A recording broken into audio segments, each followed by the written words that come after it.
Alright Disney, you know what, it's time. It's time. We've been faffing around with what ifs and hypotheticals, but no, it's time to embrace the new generation of the classic Star Wars trio. And it starts with Billie Lourd, the daughter of Carrie Fisher, forever our princess, as the new Leia Organa. There have been rumours that we're going to see Leia in Ahsoka Season 2, and there have been rumours that Billie Lourd might be involved with something Star Wars related because she was in Europe a few months ago. But today, my friends, we actually have some visual representation of how good she would look in that role. So Lucasfilm, Disney, if you haven't dialed her up yet, make the call, introduce the galaxy to the new face of Princess Leia. She already helped to bring some Leia scenes to life in episode 9, she's already part of the Star Wars family, and she has said numerous times over the last couple of months that she's available, and returning to Star Wars would be a dream come true. So Dave Filoni, come on my friend. And I know she's already played a different character in the sequel trilogy, Konix of the Resistance, but given that she's Carrie's daughter, I don't think fans would care if she played more than one character. For an advertising campaign for Columbia, Billie Lourd sported Leia's iconic Endor poncho from Return of the Jedi, and this has made the internet go berserk. Everyone is saying, oh my goodness, why has this not been an official thing yet? Forget the overpriced clothing line. And yes, it is extremely overpriced. Billie Lourd dressed up as Leia works so well, recreating such a classic look from episode 6. And in a new interview she said she's never felt closer to Star Wars. A year ago she showed her kids Return of the Jedi and pointed out who their grandmother is, and she admits she was in tears. And you know, she's still part of the Star Wars zeitgeist. After the rise of Skywalker, she still talks about it and alludes to it on Instagram, and she's at an age where she looks perfect to play New Republic era Leia. And I know there are fans who say we need to move beyond them. They've had their time, we don't need recasts, let's move on. But the truth is, while there are projects that are going far into the future and far into the past, the core of the franchise is still going to be those iconic characters. Fans' reactions to their deaths in the sequel trilogy proved it, and then the newfound hope when Luke appeared in The Mandalorian. I think Dave Filoni and Jon Favreau realised this. When Jon spoke about the introduction of R2-D2 in the behind the scenes for Season 2, he spoke about the importance of Star Wars keeping its core identity, and to a lot of people, that will always be the classic trio. So while they can't revive them after episodes 7, 8 and 9, the Mandoverse has always been seen as this renewed hope that we might get stories with our childhood heroes that we never got to see, because the sequel trilogy never reunited them. And I recently came across a good video that touches upon this. Shout out to Thor Skywalker, who made a video titled The Skywalker Problem. Can't save Star Wars with them, can't save it without them. And it talks about the dilemma that to some extent, you can never truly move on from the Skywalkers. You can make movies and shows set earlier in the timeline, far into the past, far into the future, but the real selling point, a core component of the Star Wars IP, especially to casual audiences, is the childhood nostalgia, tying it back to characters we have an emotional connection with. And over the last few years we have seen some attempts by Lucasfilm to fully move forward. Star Wars Rebels is a great example with the Ghost Crew. We spent a lot of time with them, we were invested in these new characters like Kira, Kanan, Ezra, Sabine and Zeb, and while there were some appearances from familiar characters like Vader, Leia and Lando, the core of the story was these new heroes. And a lot of us did grow attached. That's why when we see them in The Mandalorian and Ahsoka we get so excited. But I think Lucasfilm realizes there is something very special about the OGs, whether it's the original trilogy trio, the prequel characters like Anakin and Obi-Wan, nothing compares to the emotional response to those childhood heroes. And I think the way the Mandoverse has been shaped in recent years kind of proves Lucasfilm is aware of this, that it's an easy win. And I think with the original trilogy trio, it's not just a case of nostalgia, but also the wasted potential of those beloved characters in the sequel trilogy, and it feels like, at least to a lot of fans, they're righting a lot of recent wrongs. And we now know Admiral Akbar is going to appear in Ahsoka Season 2. So if Leia is inevitably going to be in the picture, here you go Disney, Billie Lourd is right there. It's like passing down the torch from mother to daughter.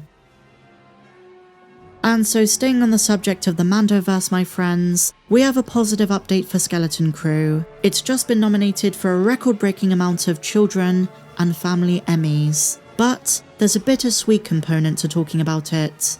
Skeleton Crew is one of the most underrated and unappreciated TV shows. Whenever we have updates for it, it's always a sobering moment, because while it's amazing to hear from the creatives behind the project, there's also part of you that realizes two major things. Number one, the show was very expensive and is probably not going to be renewed.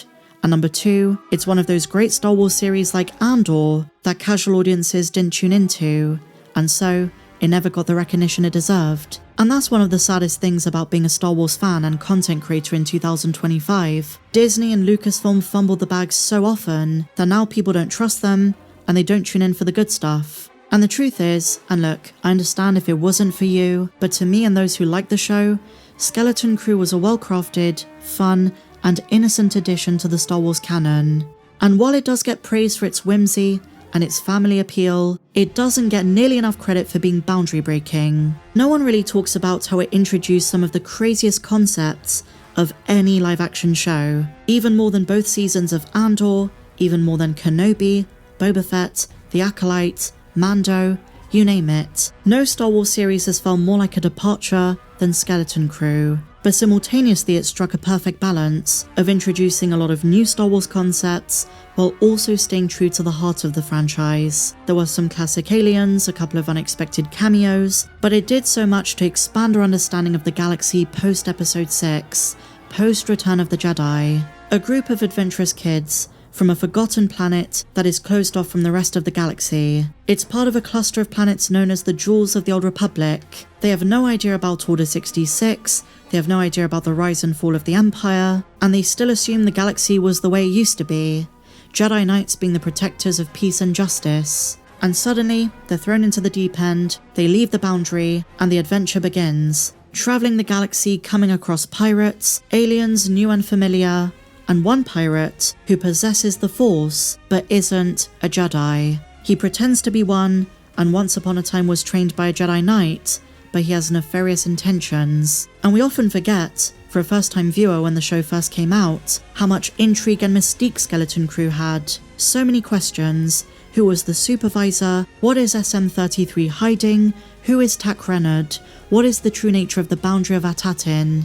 And the saddest thing about Skeleton Crew is those people who missed out on it, many of whom might have been fans of the first two seasons of Mando, might have dipped a toe in the Mandoverse in the past, don't realise how much they probably would have loved this. And you know, we talk about Mando and Grogu doing a lot of this stuff, that it's going to be silly and light-hearted, it's going to be great for families and great for kids, but honestly I think Skeleton Crew had so much more going for it, especially if you already know Mando. Many people who are going to go see that film probably would have loved this show. Now look, I don't know how good or bad The Mandalorian and Grogu is going to be. I've not seen the film, I guess I am being a bit presumptuous, but based on what we saw in Skeleton Crew, it's insane to me that so few people tuned in. And an entire year on from its premiere, and yes, it's been a year since the first episode, it's still heavily slept on. And with Disney Plus subscribers leaving in droves, with the shift away from Disney Plus content to the big screen, I don't think this situation is going to change. We've heard rumours about a Star Wars movie based on Jude Law's character, and there might one day be a follow-up to Skeleton Crew.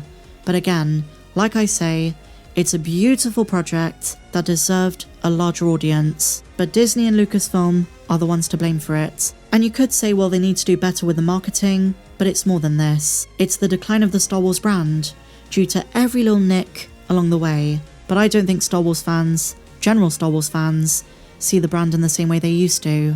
And so a lot of these great projects are slept on. Because you know what, aside from, in my opinion, The Acolyte, 2024 and 2025 have been pretty good for Star Wars content. Andor Season 2, the last season of The Bad Batch, certain episodes of the Tales of anthologies, it's not been bad. I do still think the future is bright, but they have a lot of work to do, and I do believe it's going to take a lot for Star Wars fans to come back. So with all of that, I suppose, doom and gloom out of the way, what's today's big update? While Skeleton Crew might finally be getting some recognition, it's the most nominated show for the 2026 Children and Family Emmy Awards. It's got 17 nominations, and it deserves every single one of them. Best Young Teen Series, Best Lead Actor for Jude Law, Best Young Actor, Ravi Kabut-Conyers, Best Writing for a Young Teen Series, Best Directing for a Live Action Series, Best Cinematography, Best Editing, Best Sound Mixing and Editing for a Live Action Project,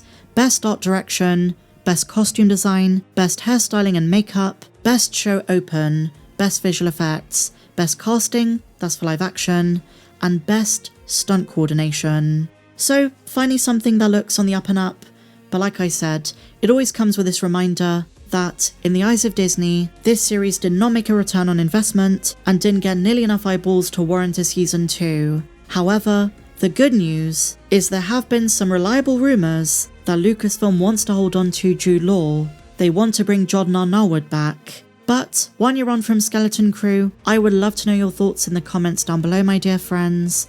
And if you enjoyed this one, please be sure to give me a big fat thumbs up, subscribe if you're new, and may the Force be with you always.